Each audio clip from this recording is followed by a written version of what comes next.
Well, hello, folks out there in Hello. internet land, and thank you for tuning that dial to the Eek channel. My name is James, and I am joined by my co-host to the left, Josh. and my co-host to the right, Danny. This is a SpoilerVision episode, which means that in just a moment we're going to go watch a movie, a scary movie. And we're going to come back to you with our hot takes and immediate review to determine if the movie gets the original Eek Seal of quality.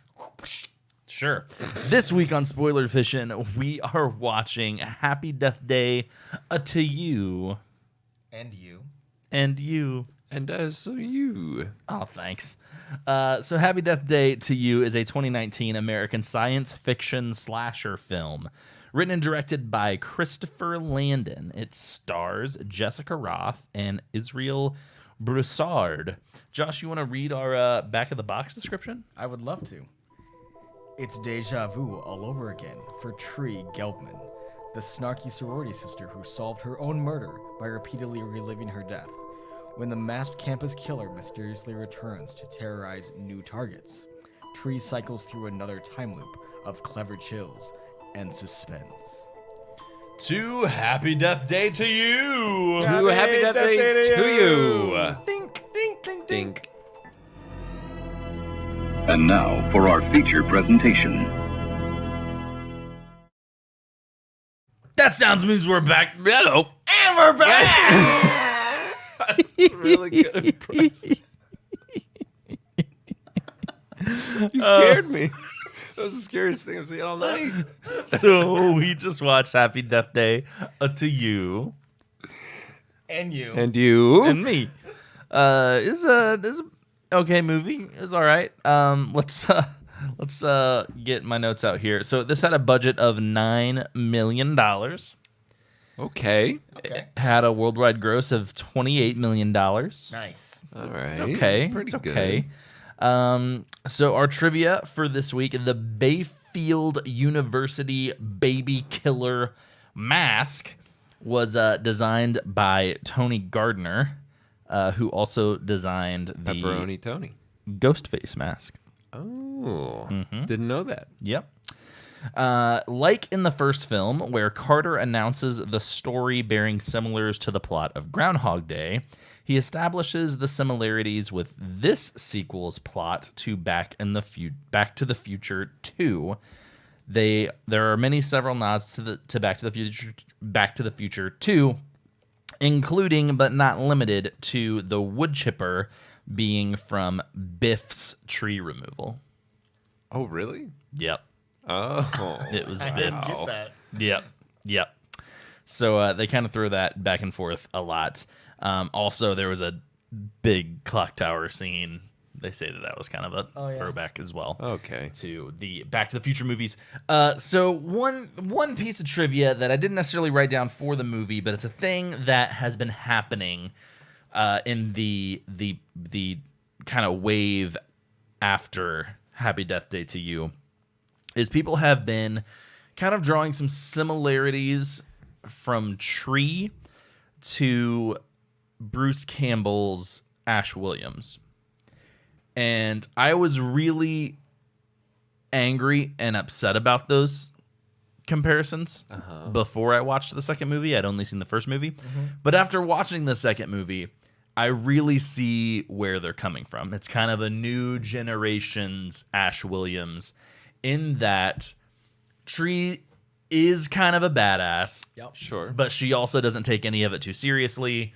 She's also a little aloof at times, even though she can be a badass. Right. And there were some moments in this film where I'm like, oh yeah, they could totally just write this in as like Ash's daughter.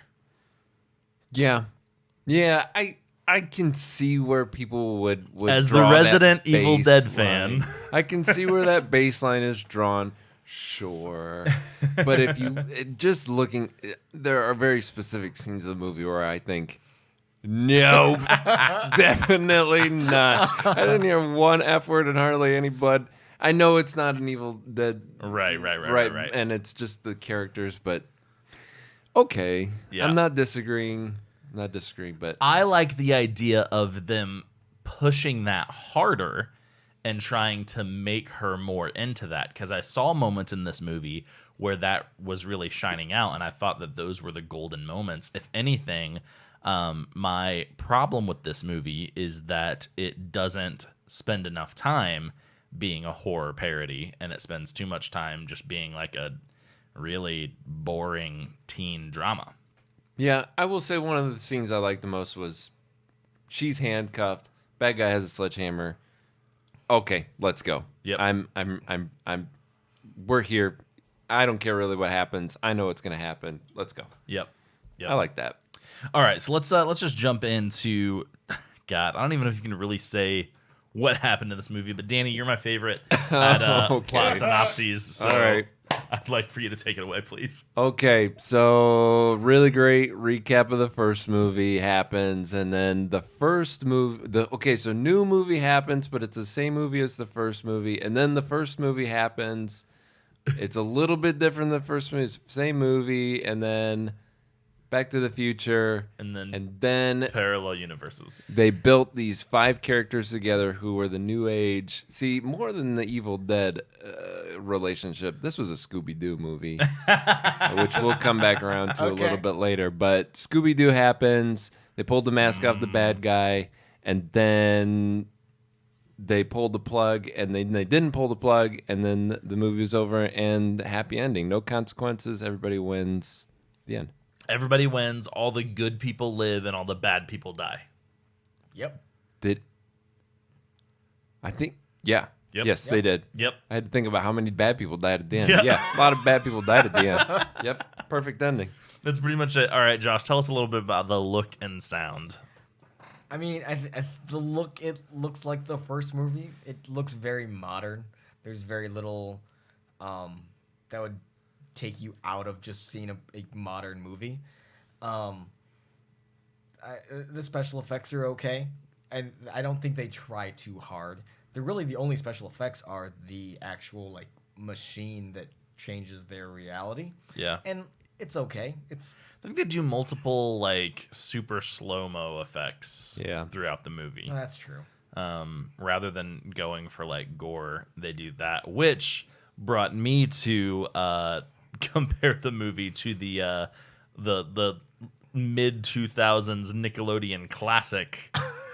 What's it called? I already forgot. Clock Stoppers. Clock Stoppers is with what that one guy and that one girl. Yeah, which is what the movie kind of reminded me of, especially towards the end where you got the subplot of the dean trying to shut him down, and like it just gets real stupid.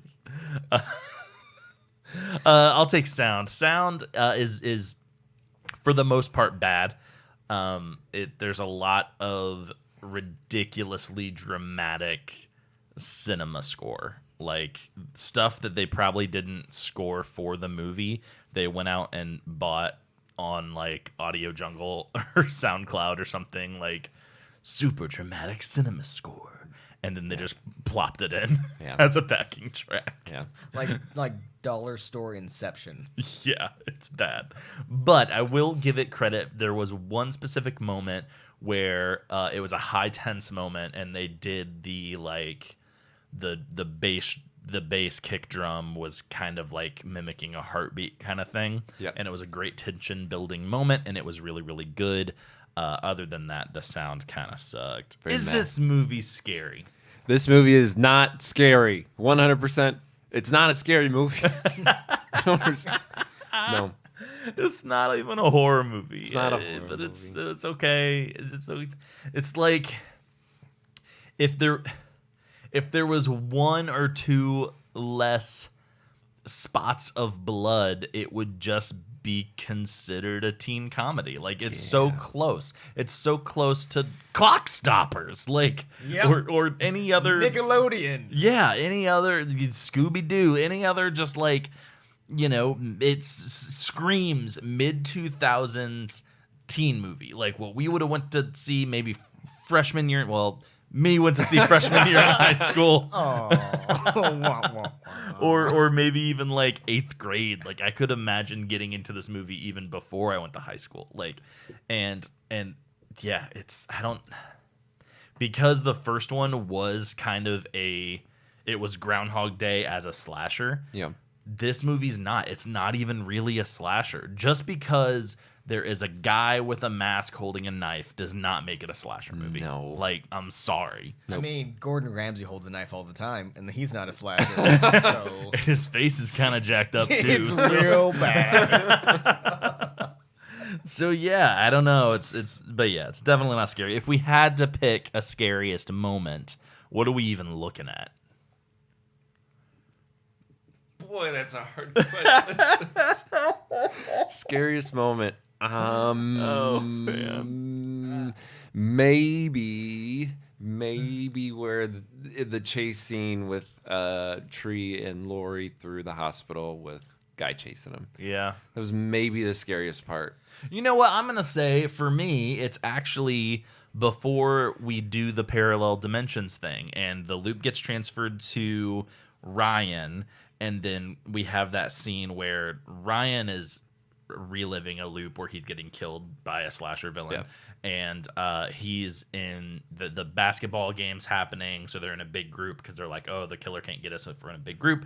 And then like he pulls a fire alarm. They're evacuating. And then you see the killer like in the horde of basketball fans leaving the auditorium as they're going, the sea of people are moving one way and then the killer's facing the other direction. Yeah. And then, we get a great kind of killery chase scene. Yeah. That's probably my scariest moment. It was good. that was mine too. Okay. I don't know if there's another one.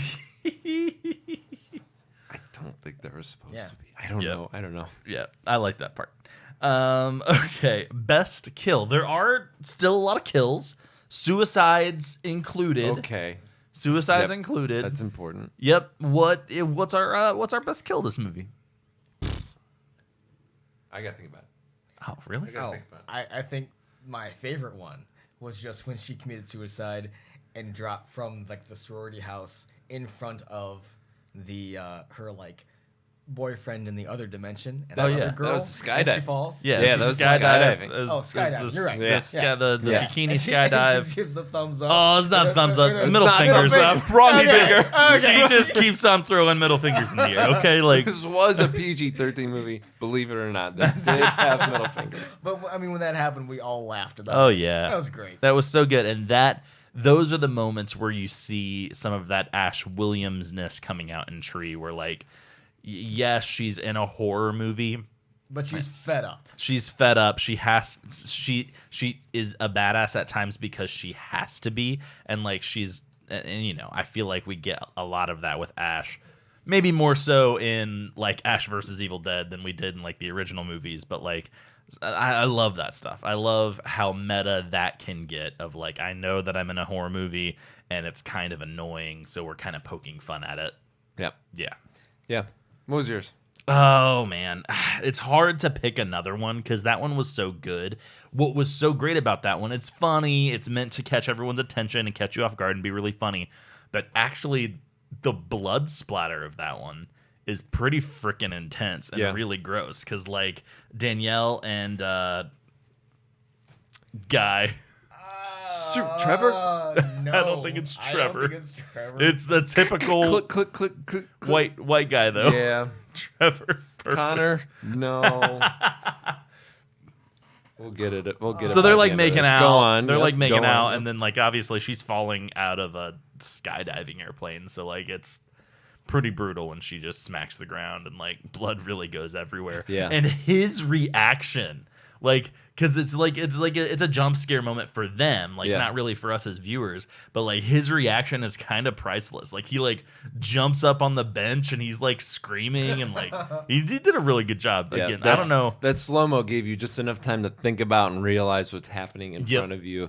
And then that is one of the few instances in both of the movies where you actually see a moment beyond her death where it's not just instant wake up. That's too. true. That's true. So that's Yep. kind of an interesting. That did make it the most interesting suicide, I'd say. Yeah, for sure.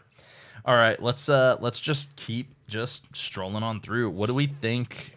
Thumbs up, thumbs down. Nuggets are percentages. So, actually, could someone pull up the Rotten Tomato score of this? I am actually curious. I'm going to... Nope, I don't have my phone. Danny, you want to pull up the original Rotten Tomatoes? I'm also curious to know that as well. So while you guys are doing that, I'll go ahead. I think about halfway through the film, I was giving this a thumbs up, but giving it a really low Nugget score. And by the time we got to the end of it, I think I'm just going to give it a thumbs down and a really low Nugget score. Yeah. It's a funny movie for the most part, I guess. It has some funny jokes that I like. What's Rotten Tomatoes for this movie? So the Rotten Tomatoes for the critics is 69%, and for the audience, 60%. All right. And what was the first movie? 71% on the Nuggetometer criticism and Yeah. 66 from the audience. Okay. That's a lot closer than I expected. I figured the first one... I felt like the first one got a lot of love when it came out, Yeah. but apparently not quite as much as maybe it felt like through social media and stuff at the time. So they're pretty close in ratings, which is good. I'm going to say thumbs down, and I'm going to give this a 30 nuggets, 30%. And that being said, it's not because I'm a hater, because I would say thumbs up for the first movie, and I would have, if we did a proper review of that, I would imagine giving it a 70-ish%. No. 75 maybe. Yeah, I would probably agree. My reason would be the second one doesn't really add anything at all. Yeah. You can watch the first one and just be perfectly fine. I would give it a thumbs down, unfortunately, and I'd probably go lower than 30. I'd probably go maybe 25. It's just Two for and a half. I really enjoyed the first one, and Yeah. this one just was really just blah. Yeah, I feel like there's a cut of this movie that could exist that I would enjoy. And it might only be like 45 minutes long. Yeah. But Yeah. but Less Asian guy, more or what's her face. Yep, they can actually say the F word. I'm kind of on par. It's a thumbs down. I will say... Woo, 3 of 3 thumbs down. Is this a first? I can't remember. A lot of people have said whenever I say I don't think we've gotten 3 of 3 thumbs downs, they say, what about Bird Box? That was our very first episode. And I don't remember if we did all I 3. thought Cody gave it a thumbs up. I felt like we had at least 1 thumbs up with Bird Box. Now that we have officially 3 of 3 thumbs downs, I'm gonna go back and make sure. I'm gonna make sure. I think it was all Cody. And Yeah. if this is our first 3 of 3 thumbs downs, I don't know what we'll do. We'll do something special. I'll buy a copy of the movie and we'll take a crap on it. That's what we're gonna do. buy a copy and give it away, or buy a copy and Not the one we crapped on. just break it into the microphone. I don't know. We'll do something, because we really just typically don't try to hate on anything too hard. Yeah, but of course not. every once in a while something comes along and it's just not that good. Just not that good. So But it was. I remember this movie. I saw the YouTube ads and I saw the hype, and it seemed like this was something people were really, really asking for. It had that early 2000s, like, here it comes, like, you've been waiting for this. It's Yeah. Happy Death Day 2. Woo doo doo doo. And I won't say it didn't add anything to the movie universe of itself, because in the first movie, if I'm not mistaken, they did have the power outages, right? I don't know. I'm almost positive they had the power outages. Yeah. And it was just like, meh, whatever. This is just a thing that happens. Yeah. And it was like, if that was in their mindset, we're planning out this whole thing into a sequel where it's Right. actually a scientific thing. It's not Bill I will Murray just say- having a supernatural, moment to himself about everything. I will say the writer and director, as soon as this movie released, said, I already have the next one ready. I have to imagine he had both of them ready by the time the first one was done. Yeah. He already wrote it. Yeah. Because I'm almost confident those power outages were in it. Because the first couple, I was like, oh, okay, that did happen before. Well, and it sparked her memory too. At one point, the power goes out when she's in her sorority house, and then she turns on the TV. Right. Yeah. Yep. So it did. It was planned out, and so okay, I like that. But it was not a scary. It was not a scary movie. It was a scientific movie. It was a fun. Let's have a little romp kind of movie.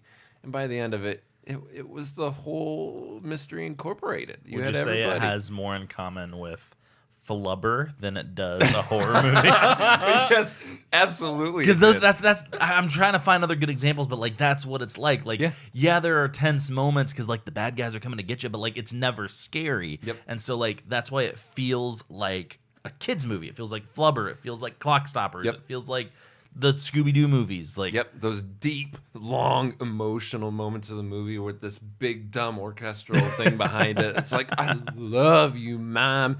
Oh, I love you too, daughter.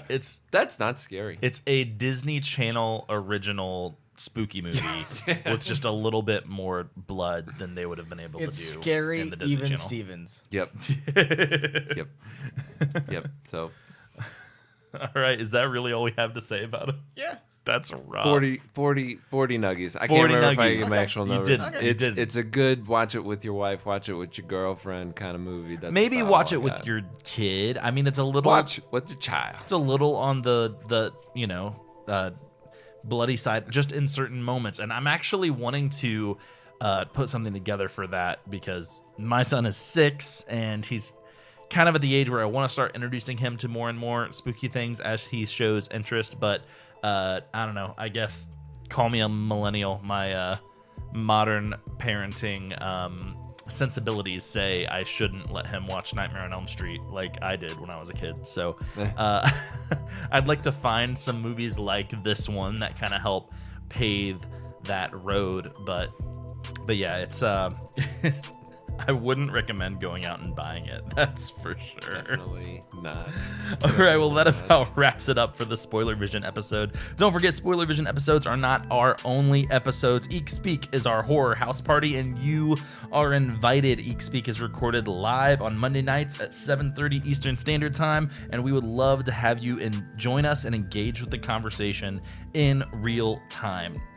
Danny. Yeah. What do you need to have a party? Hard drugs. The hardest, toughest drugs. They didn't have any of those in this movie. Oh, you're right. Oh, you're talking about a PG-13 movie.